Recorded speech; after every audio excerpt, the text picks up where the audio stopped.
Hello दोस्तों, कैसे हैं आप सब। स्वागत है आप सभी का कॉमिक वर्ल्ड चैनल पर। तो चलिए दोस्तों, शुरू करते हैं राज कॉमिक्स में बाकेलाल का कॉमिक विशेषांक तड़ी पार। संजय गुप्ता पेश करते हैं तड़ी पार। सावधान, ये तड़ीपारपुर है। यहाँ रहते हैं कई राज्यों से तड़ीपार किए गए ठग, लुटेरे, शैतान, जादूगर, डाकू व खूंखार हत्यारे। तड़ीपारपुर में अपनी रक्षा आप करनी पड़ती है। अगर अपनी जान प्यारी है तो इस द्वार को पार ना करें। किंतु मुझे अपनी जान बचानी है तो इस द्वार को पार करना ही पड़ेगा। फिलहाल तो विशालगढ़ के महल का द्वार पार करके आ गया था वह भयंकर राक्षस घोंगा। अगर आज मैंने रानी स्वर्णलता को नहीं काटा तो मेरी मृत्यु निश्चित है। घोंगा राक्षस के आगमन का समाचार सुनते ही सेनापति दौड़ा आया, तीर चलाओ। किंतु घोंगा अपने कवच में सरक गया। हमारे फेंके तीर उसे नहीं लगे। उसने अपना शरीर शल्क में छुपा लिया है। कुल्हाड़ियों और तलवारों से काट दो इसे। तुम्हारे शस्त्रों की धारें खराब हो जाएंगी पर मेरे शल पर खरोच तक ना आएगी। अब मैं तुम्हें चखाता हूँ मज़ा। उफ, ये इसने क्या फेंका। ये है चेपू, चिपक जा। इसके प्रभाव में आने के बाद तुम सब एक दूसरे से चिपक जाओगे। अरे, हम तो चिपक गए। महामंत्री रानी की सुरक्षा के लिए चिंतित हो उठा। महारानी जी, घोंगा के पास विचित्र चेपू शक्ति है। अगर वो हमें चिपका कर यहाँ तक आ गया तो वो आपको अवश्य काट लेगा। तो मैं क्या करूँ। आपको पलंग के नीचे छिपाया तो घोंगा आपको ढूंढ लेगा, क्योंकि हर कोई सबसे पहले इसी स्थान पर ही जाकर छिपता है। मेरे विचार में तो आप इस संदूक पर छिप जाएं। ठीक है, घोंगा यहाँ आपको नहीं ढूंढ पाएगा। बाकेलाल सुबह की सैर को गया है और महाराज इस समय प्रसन्न देवता की पूजा कर रहे हैं ताकि सारा दिन प्रसन्नता से व्यतीत हो। महारानी की सुरक्षा की जिम्मेदारी हम पर ही है। ध्यान रहे, घोंगा यहाँ आ जाए तो यहाँ से बचकर न जाने पाए। हम 20 सैनिक हैं, उसके 20 टुकड़े कर देंगे। किंतु महाराज की ओर किसी ने ध्यान नहीं दिया और यही तो मेरी चाल थी। दरअसल मुझे रानी को नहीं बल्कि महाराज को काटी काटी करनी है। अगर मैं ये रहस्य पहले ही बता देता तो सैनिक राजा की सुरक्षा में जुट जाते, पर अब मेरा रास्ता साफ है। ओम जय प्रसन्न देवताय नमः। स्वामी प्रसन्न देवताय नमः। भक्त जनों के संकट पल में दूर करे नमः। आंखें खोल राजा, फिलहाल तो संकट तेरे पास आ गया है। मैंने घोंगा रस तेरे शरीर में प्रवेश करा दिया है, अब तू भी बन जाएगा।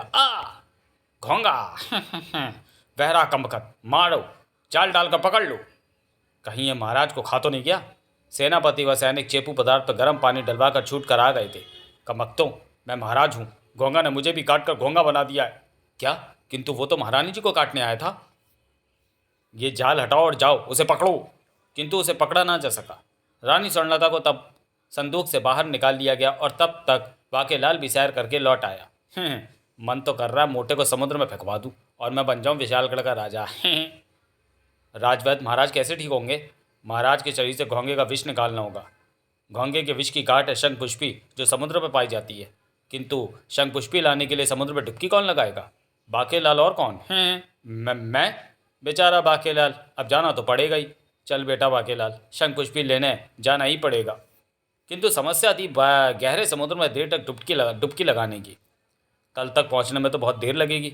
इतनी देर तक पानी में मैं सांस कैसे रोक पाऊंगा? समुद्र में मेरी मृत्यु को निमंत्रण देना है क्या बेटा बाके? ओह, वह क्या पड़ा है? ये तो कोई शंख है और मुझे चाहिए शंख पुष्पी। मैं सबसे जाकर कह दूंगा कि यही है शंख पुष्पी। तेरा काम तो हो गया। अरे रे तड़ाक! इस शंख की आवश्यकता मुझे है। तुम? आप महाराज नहीं, तुम महाराज नहीं हो। कौन हो तुम? मैं हूँ तड़ीपार। किंतु तुम्हारी सूरत तो बिल्कुल हमारे महाराज से मिलती है, सिर्फ मूँछों का फर्क है। तुम्हारी मूँछें नहीं है। ये मुझे नहीं पता। मुझे तो केवल इतना पता है कि मुझे ऐसा वरदान मिला हुआ है कि मैं जिस भी राजा को मारूंगा उसके स्थान पर राजगद्दी पर मुझे ही बैठाया जाएगा। और मैं राजा विक्रम सिंह को मारने यहाँ आया हूँ। अगर ये शंखपुष्पी मैंने तुझे ले जाने दिया तो इससे तू राजा को ठीक कर लेगा, जबकि मैं ऐसा नहीं चाहता। तो फिर पहले तू ही मरने के लिए तैयार हो जा। ओ! शंख नीचे गिरते ही बाके भी उस पर झपटा और तड़ीपार भी। शंख दोनों के हाथ लगा तब। देख बाकेलाल, हम में से जो इसे बजा लेगा वही इसे लेगा। बोल, मंजूर है? ठीक है, पर पहले मैं बजाऊंगा। बाकेलाल ने शंख बजाना शुरू किया। हाँ भी ये शंख तेरी पुंग करेगा, देखता जा। पुंग!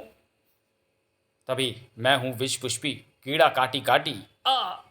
बाकेलाल, तुझे विषैले विष पुष्पी कीड़े काटी काटी ने काट लिया है। अब यहाँ तू नहीं बचेगा। और वहाँ राजा विक्रम सिंह, क्योंकि दरअसल जिसे तू शंख पुष्पी समझ रहा है वो विष पुष्पी शंख है।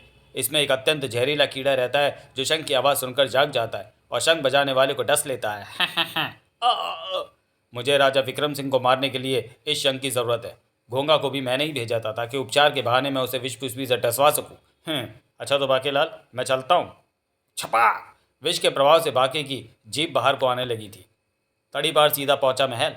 मुझे बाकेलाल ने शंख पुष्पी देकर भेजा है। कहाँ है महाराज? जल्दी से उन्हें शंख पुष्पी बजाने को दो।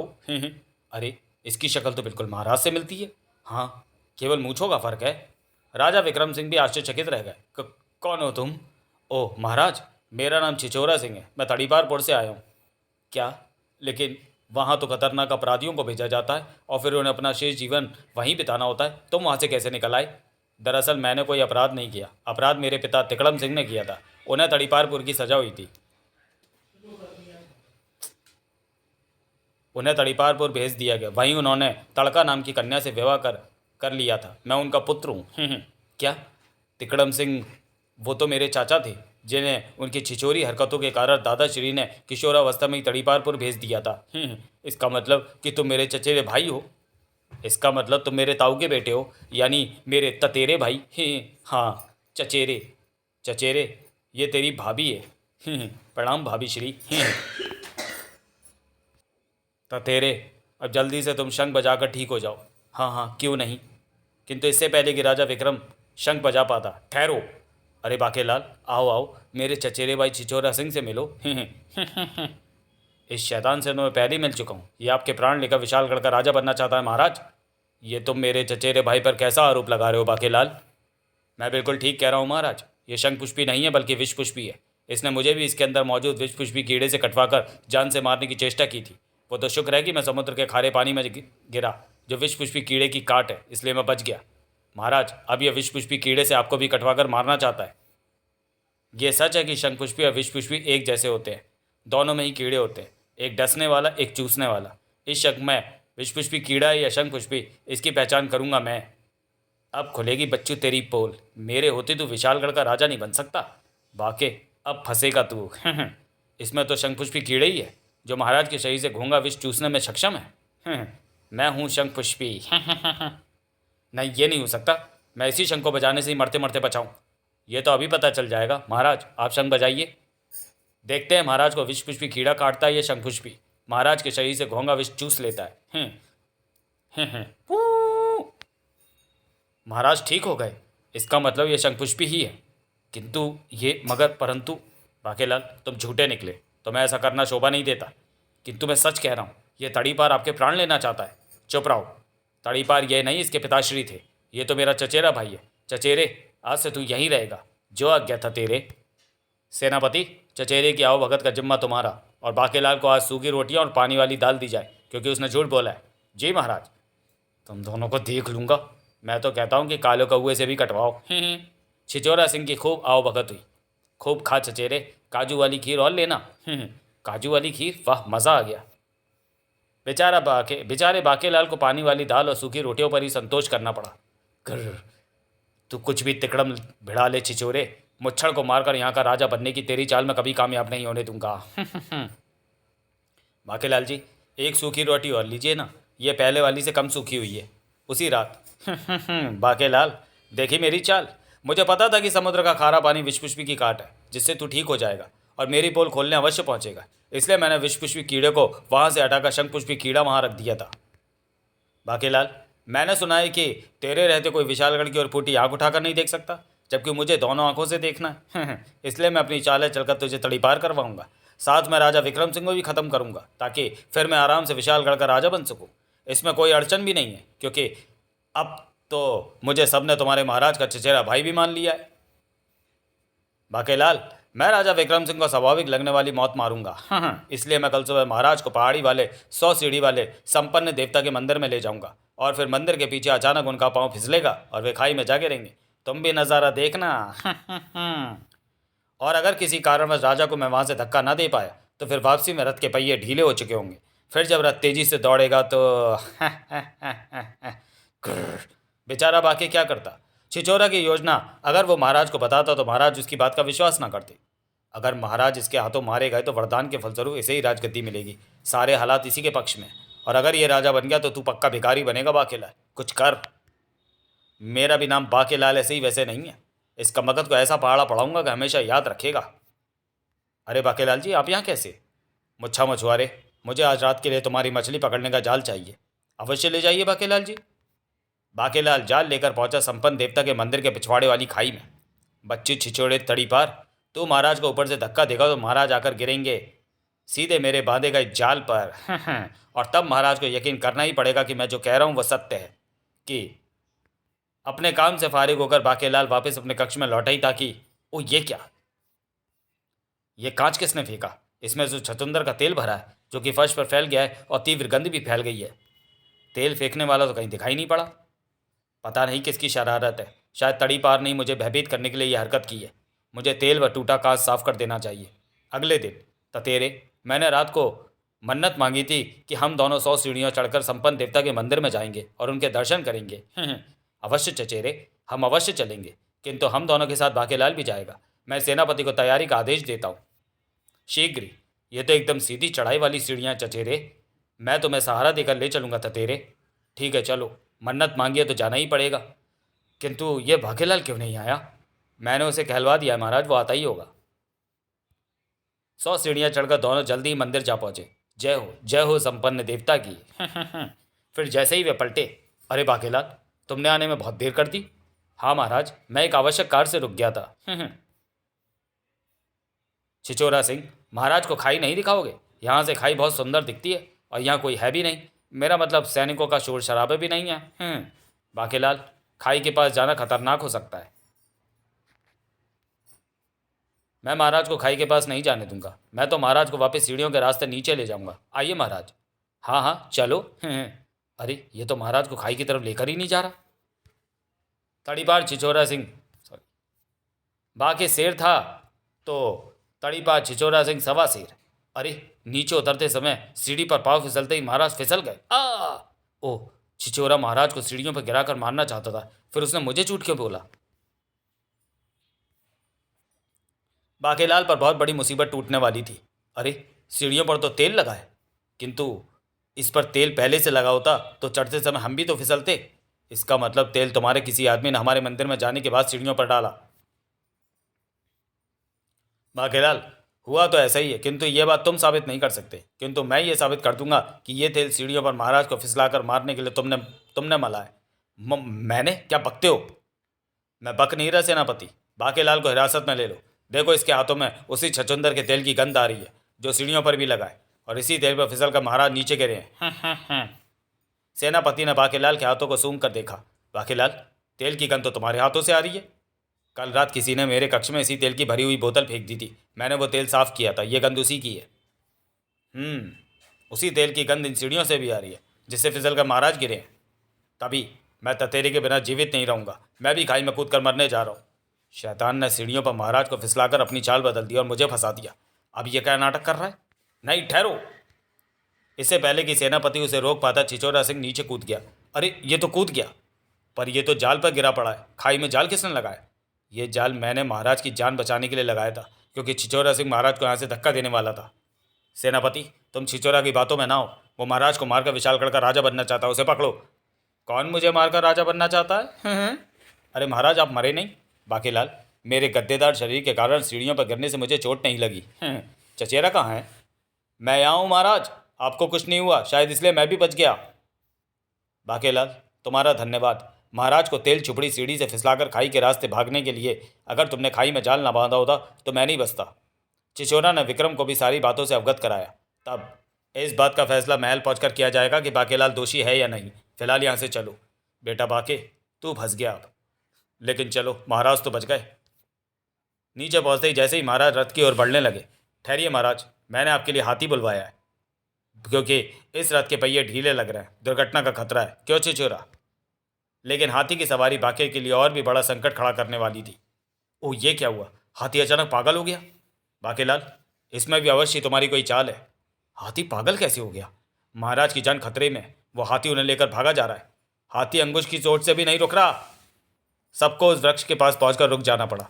यह वृक्ष राह में कैसे गिर गया? ये तो महाराज के कराने की आवाज़ है। वो रहे महाराज। हाथी को पागल हुआ देख मैंने वृक्ष पर छलांग लगा दी थी। ओह, तो पेड़ इसलिए गिरा, बेचारा पेड़। लेकिन हाथी अचानक पागल क्यों हो गया? लेकिन हाथी की सवारी बाकी के लिए और भी बड़ा संकट खड़ा करने वाली थी। फिर से आ गया। महाराज, हाथी की पीठ पर एक फोड़ा था जो महाराज के हिंडोले पर बैठते ही हिंडोले के दबने से फूट गया और हाथी दर्द के कारण पागल हो गया था। पर अब यह शांत हो चुका है। और हाथी को लाया था बाके। गजशाला में मैंने सबसे आगे इसी हाथी को खड़ा करवाया था ताकि रथ वाली योजना सुनने के बाद बाके इसी को लेकर आए। बाके के खिलाफ कई सबूत मिल चुके थे। बाकेलाल, तुम ये साबित नहीं कर सके जो कुछ हुआ तुमने नहीं किया, इसलिए हम तुम्हें तड़ीपार होने का दंड देने पर विवश है। बाकेलाल को तड़ीपारपुर ले जाओ। बाकेलाल, अगर तुम तड़ीपारपुर के बाहर नजर आए तो तुम्हें सैनिक तुरंत मृत्यु के घाट उतार देंगे। नहीं बाकेलाल, क्षमा करना, मैं राजज्ञा के कारण विवश हूँ। करने के सिवाय कुछ नहीं कर सकता। बाके समझ चुका था कि अब कुछ नहीं हो सकता। देख बाकेलाल, मैंने तुम्हें तड़ीपार करवा दिया। अब वहाँ मौत के रूप में तुम्हें मिलेगी तोता जादूगरनी, जिसके चंगुल से तुम कभी नहीं निकल पाओगे। अब महाराज को इस दुनिया से बाहर भेजना बाकी है। और तेरा की हो बाके। बाकेलाल को तड़ीपारपुर के सेनापति खोंखार खां के सुपुर्द कर दिया गया। बाकेलाल, कई देशों के चोर उचक्के डाकू लुटेरे ठग शैतान जादूगर और खूंखार हत्यारे तड़ीपारपुर में भेजे जाते हैं। मैं 5 तक गिनती गिनूंगा। अगर उससे पहले तो इस द्वार से अंदर ना गया तो द्वार के आसपास मंडराते गिद्ध तेरा भोजन करेंगे। 1 2। अपनी जान बचानी है तो तड़ीपारपुर जाना ही पड़ेगा। ध्यान रहे बाकेलाल, एक बार जाने के बाद तड़ीपार का शव ही बाहर आता है।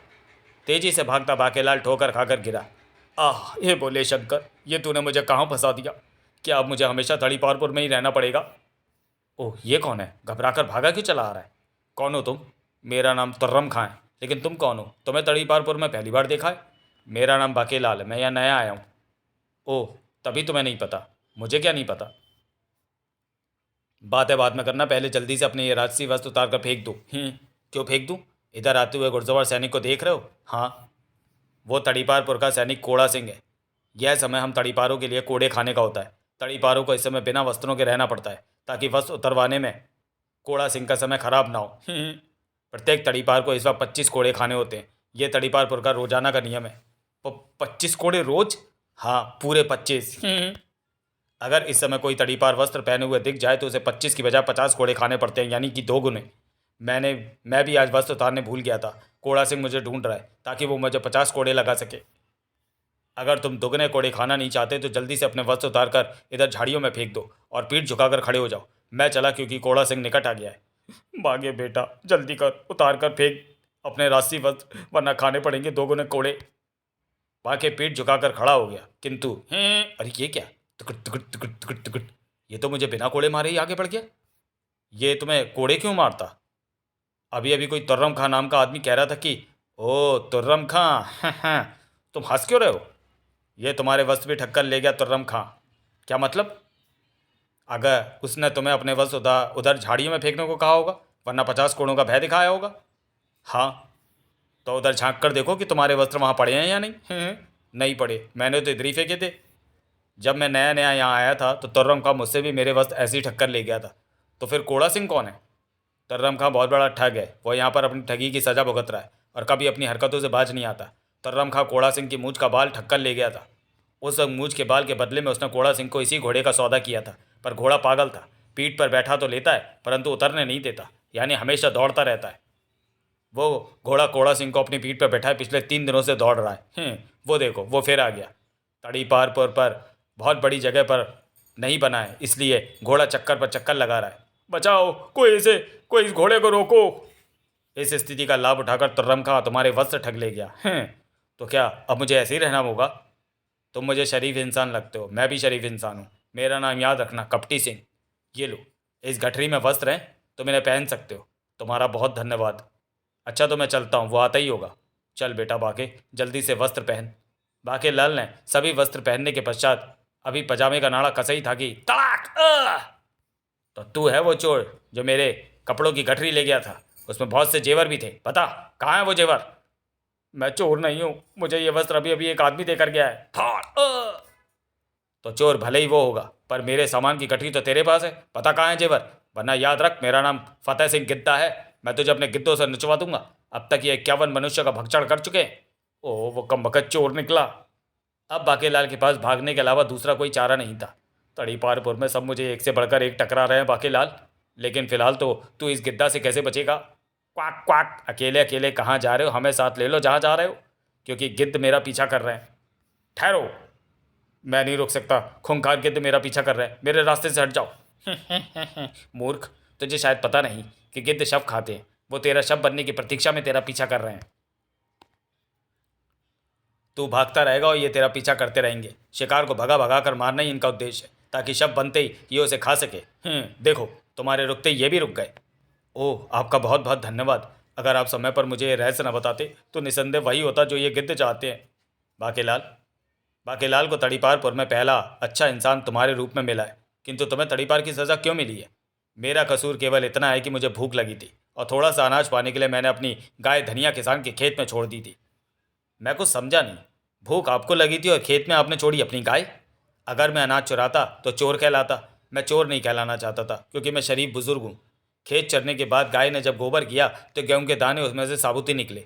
मैंने उन दानों को चुनकर उन्हें धोया, सुखाया, फिर पीसा, फिर उस आटे की रोटी बनाकर खाई।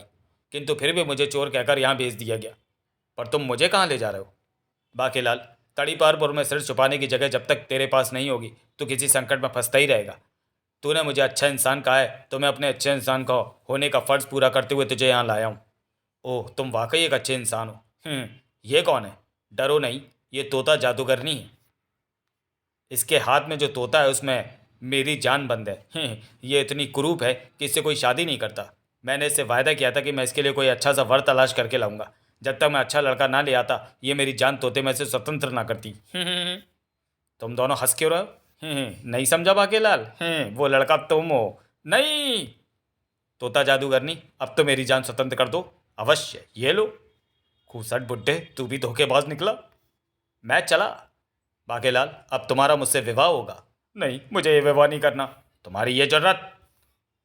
मेरी सहेली दरार, जरा इसे सबक तो सिखा। मैं अपने होने वाले जीजा को इतनी आसानी से नहीं भागने दूंगी। बाकी भाग। बाकी के पांव तले से जमीन दो भागों में बट गई और जमीन फट गई। मैं गिर रहा हूँ। मैं हूँ दरार जो कहीं भी आ जाती है। बोलो बाकेलाल, क्या अब भी तुम मुझसे विवाह करने से इनकार करोगे? अब तो विवाह के लिए आंखें नहीं होगी, किंतु मेरी भी एक शर्त है। मुझे तुम्हारी प्रत्येक शर्त मंजूर है। Time time. मेरे तोते को भी मंजूर है। दरार, इसे छोड़ दो। दरार ने बाकेलाल को स्वतंत्र कर दिया। अब तुम अपनी शर्त बताओ, ताकि शीघ्र विवाह की रस्में पूर्ण की जा सके। विवाह चुड़ैल रीति रिवाजों से संपन्न होगा, जैसे मैं बताऊंगा। मुझे मंजूर है। Time time. मेरे तोते को भी मंजूर है। तो फिर ठीक है, अपने रिश्तेदारों को एकत्रित करो। सबसे पहले अपशकुनों के मनुष्य बीत गीत गाए जाएंगे। तड़ीपारपुर के सभी तड़ीपार ही मेरे रिश्तेदार भी हैं और तुम्हारे बाराती भी। मैं उन्हें एकत्रित करती हूँ। हाँ हाँ करो। मैं विवाह की उल्टी रस्में करवाऊंगा ताकि ये विवाह मान्य ना हो। शीघ्र ये खुले स्थान पर सारे रिश्तेदार और बाराती एकत्र हो चुके थे। घोड़ा सिंह तो अभी भी चक्कर लगा रहा है। बचाओ, कोई मेरे घोड़े को भी रोको।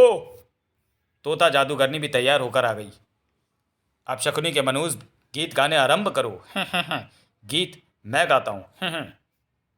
आजा काले उल्लू तेरे मुंह विच बीट पावा, बालों में तेरे कीड़े पड़ गए, पक गईयां शरीर की फुंसियाँ, ये कोड़ी भरी जिंदगी तय मुँह ते मक्खियाँ ही मक्खियाँ, ओ टांग तोड़ा जा परदेसी के तेरी मेरी एक लंगड़ी हो। ठीक है, होए। अब शकुनी के गीत तो गा लिए। अब जैसे मेहंदी की रस्म होती है वैसे ही राख की रस्म होगी। मेरे शरीर पर शमशान की राख मलो। बाकेलाल जी जैसा कहते हैं करते रहो। अब मुझे मुर्दे की मटकी के पानी से स्नान करवाओ। हड्डियों का सहरा बांधो। वैसे तो दूल्हा घोड़ी पर बैठकर बारात लेकर जाता है और उसके यार दोस्त ये वाला गाना गाते हुए चलते हैं कि घोड़ी पर होके सवार चला है दूल्हा यार, कमरिया पे बांधे तलवार। किंतु मैं अर्थी पर बैठकर बारात लेकर जाऊंगा। डम डम पॉपी। और मेरे बाराती ये वाला गाना गाते हुए मेरे साथ चलेंगे कि अर्थी पे होके सवाल चला है दूल्हा यार, कमरिया पे बांधे हड्डी चार। यही वाला गाना। दुल्हन के घर के आगे पहुंचकर बाराती बारी बरसी खटन गयासी वाला नहीं करेंगे, बल्कि छाती पीट कर रोएंगे और स्यापा पाएंगे। आज मेरे यार की शादी है, समझो कि उसकी बर्बादी है। अब मिलने की रस्म होगी और बारातियों का स्वागत जूतों के हार डालकर किया जाएगा। वरमाला की रस्म होगी नेवले की खोपड़ियों की बनी माला से। अब दूल्हा और दुल्हन पक्ष के लोग वरमाला रस्म का स्वागत तालियों से नहीं बल्कि एक दूसरे को गालियां देकर करेंगे। गालियां देना आरंभ करो। अरे कमबख्तों, डूब मरो। हमें हम क्यों डूबे, तुम डूब मरो। बदतमीजो, तुम्हारी ये मजाल। जुबान को लगाम दो हरामखोरों। हरामखोर तुम्हारे बाप लुच्चों, तुम्हारा पूरा खानदान, भौवा करने वालों, लफंगो।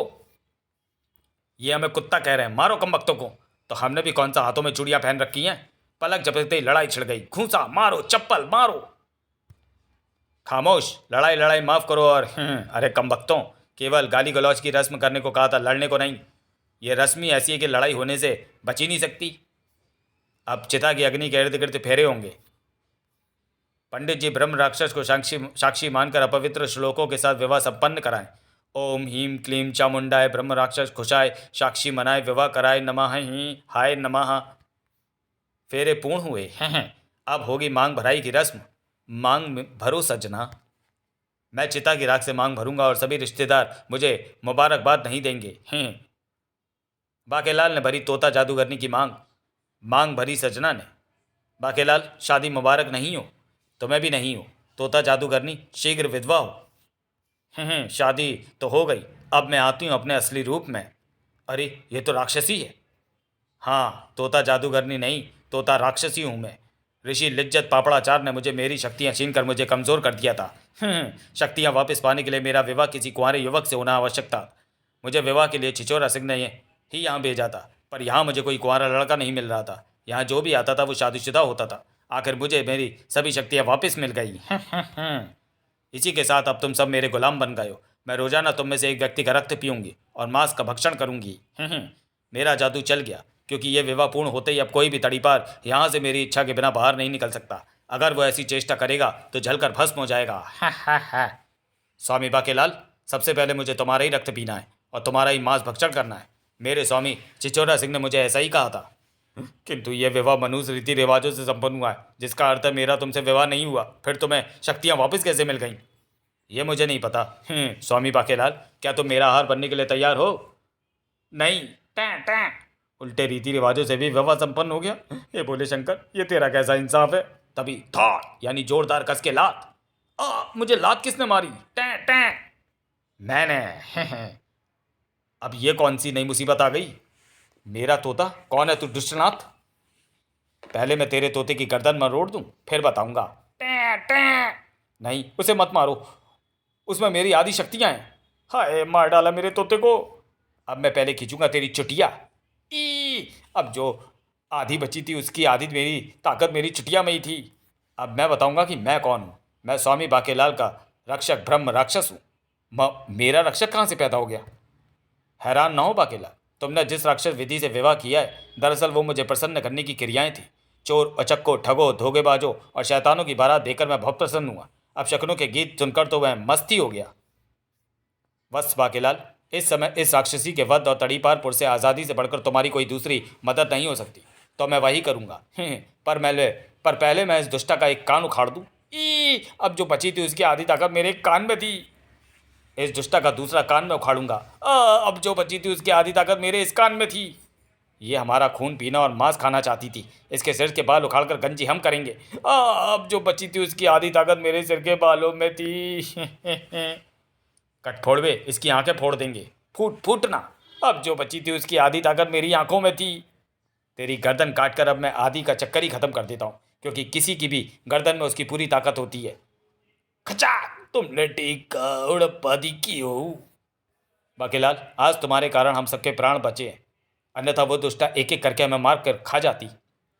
हाँ बाकेलाल, और इसी बात पर मैं शरीफ इंसान बनने का प्रण करता हूँ। हम भी सारी ठगी और बुरे काम छोड़ने का प्रण करते हैं। बाकेलाल, ये लो तुम्हारे वस्त्र। ओह अरे, इस घोड़े को रोककर कोई मुझे भी इस मुसीबत से बचाओ। घोड़े को रोकेगा ये फंदा। घोड़ा रुक गया। तभी तुम्हें यह सुधरने के लिए लाया गया था। आज जब लोगों ने सुधरने का प्रण ही कर लिया है, तो फिर मेरी क्या आवश्यकता है? अब तुम सब आज़ाद हो, क्योंकि अब छिचोरा सिंह की सुनूंगा तो यह ब्रह्म राक्षस मेरी भी गर्दन उखाड़ देगा। वाह! अच्छा तो बाकेलाल, मैं जिस काम के लिए आया था वो पूरा हो गया। अब मैं चलता हूँ। कभी फिर ऐसी मनुष्य शादी करोगे तो मैं अवश्य आऊँगा। दुष्ट छिचोरा सिंह को सबक सिखाना रह गया है। बाकेलाल, हम सभी तड़ीपार तुम्हारे साथ मिलकर उसे सबक सिखाएंगे। मैं उसे गिद्धों से नचवा दूंगा। ठीक है, मुझे सिर्फ फतेह सिंह गिद्दा की ज़रूरत है। मैं उसे अपने साथ ले चलूँगा। शेष लोग अपने अपने राज्यों को लौट सकते हैं। जबकि उधर महल में सम्मोहिनी देवी प्रसन्न हो। मैं तुझ पर प्रसन्न हुई वत्स छिछोरे। मुझे राजा विक्रम सिंह को सम्मोहित करने की शक्ति दो। दी। फिर हे मूस देवता प्रसन्न हो। मूस देवता मुच्छल प्रसन्न हुए वत्स। मूस देवता मुच्छल, राजा विक्रम के सम्मोहित होते ही विक्रम की मूछ उखाड़कर मेरे चिपक जाने की शक्ति मुझे दे। तथास्तु। वाह। वहां से छिछोरा सीधा पहुंचा विक्रम सिंह के कक्ष में। अरे आओ आओ छिछोरे, आज तो बड़े छिछोरे लग रहे हो। महाराज, मेरी आंखों में कुछ चला गया है, जरा मेरी आंखों में देखना तो। मुझे तो कुछ नजर नहीं। ओ, मुझे क्या हो रहा है? कुछ नहीं, अब तुम मेरे सम्मान में हो, जैसा मैं कहूँगा वैसा करोगे। तो फिर कहो। तभी ओह, मूस देवता के वरदान के फलस्वरूप महाराज की मूछें उतर कर मेरे आ लगी। अब मैं लग रहा हूँ राजा विक्रम सिंह। केवल महाराज के वस्त्र पहनने की देर है। अभी महाराज को वस्त्र उतारने का आदेश देता हूँ, ताकि मैं उनके वस्त्र पहनकर बन जाऊँ राजा विक्रम सिंह और राजा बन जाए छिछोरा सिंह। शीघ्र ही मैं बन गया राजा विक्रम सिंह और राजा बन गया छिछोरा। और कोई आदेश मेरे आका?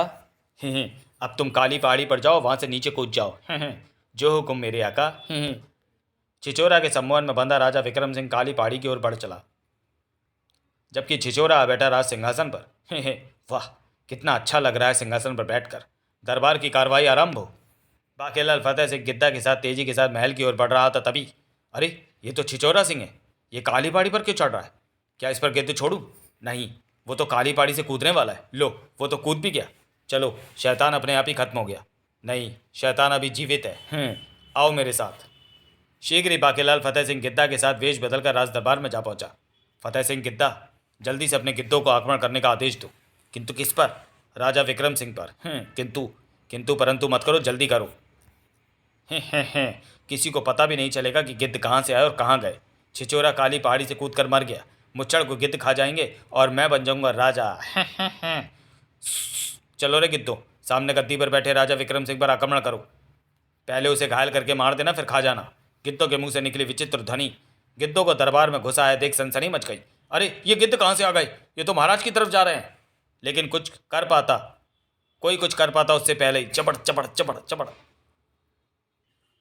नहीं, मुझे जाने दो। शायद तुम राजा विक्रम सिंह को खाने आओ। मैं राजा विक्रम सिंह छिछोरा हूँ। छिछोरा? गिद्ध छिछोरा सिंह की एक एक बोटी तक चबाकर उड़ गए। क्वाक! वाह, मज़ा आ गया। अगर ये छिछोरा सिंह था तो ये राजा कैसे बन गया? और महाराज कहाँ गए? नहीं, ये छिछोरा नहीं हो सकता। ओह बाकेलाल जी, अब समझ में आया कि आपने मुझे इस पर गिद्ध छोड़ने का आदेश क्यों दिया था, क्योंकि ये छिछोरा था। बाकेलाल, तुम यहाँ? यह सब क्या रहस्य है? यह रहस्य मेरी फूटी किस्मत का। बाकी अपने असली वेश में लौट आया। तभी छिछोरा सिंह तो वहाँ है। मैं विक्रम सिंह सेनापति। किंतु फिर आपकी मूछ?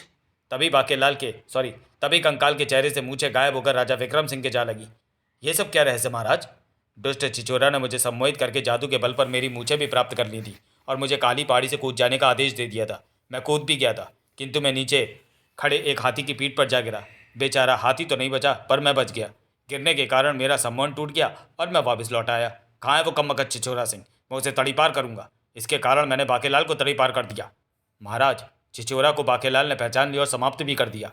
बाकेलाल, मेरे प्यारे बाकेलाल, मुझे क्षमा कर दो और पुच्ची देने से मना मत करना। बेड़ा गर्क, सत्यानाश! अगर मुझे पता होता कि काली पहाड़ी से कूदने वाला छिछोरा सिंह नहीं विक्रम सिंह है, तो मैं पहले उसे गिद्धों से लुचवाता। बोलो महाराज विक्रम सिंह की जय, बाकेलाल की जय। समाप्त। तो चलिए दोस्तों, वीडियो को यहीं समाप्त करते हैं और मिलते हैं बाकेलाल सीरीज के अगले कॉमिक विशेषांक जहर और अमृत में। तब तक के लिए धन्यवाद।